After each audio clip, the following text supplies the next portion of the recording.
gabi pero maingay ang syudad. Mga tao gising habang taas noo ang may hawak sa loob ng Senado. Puro galit at sigawan habang ordinaryong tao hirap na sa pamuhay araw-araw. Parang wala nang natira sa pangakong binitiwan. Bawat upuan may lihim na tinatago sa likuran. Si Bato nasa gitna ng lumalaking tensyon. Buong bansa naghihintay kung saan hahantong. Mga nanay sa kanto kulang ng inuwing pera. Habang nasa taas puro bangayan sa kamera. Presyo ng bilihin hindi na makaya, pero sa gobyerno parang bulag sa problema.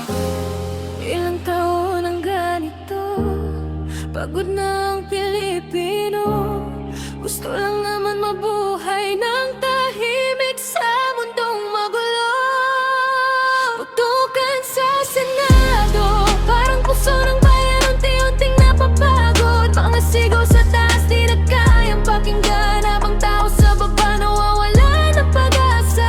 Tutugan sa Senado, kailan ba matatapos ang laban ng mga may trono? Sana isang araw marinig din nila yung iyak ng ordinaryong Pilipino.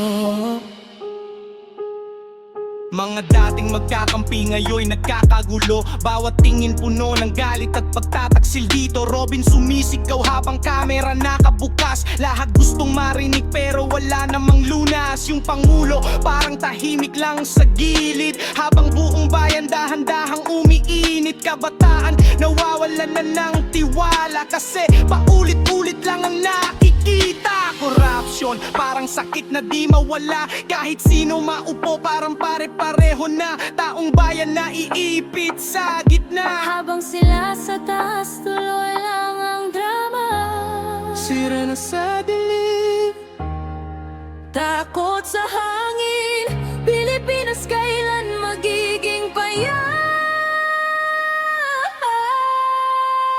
Putukan sa Senado, hindi pa lang kailangan kundi bago-bago. Pagod ng taong laging nasa baba, habang sila sa taas walang katapusan ang gulo. Senado, sana maawa sila sa Pilipino. Hindi nagalit ang kailangan ng bayan, hindi katahimikan at totoong hustisya.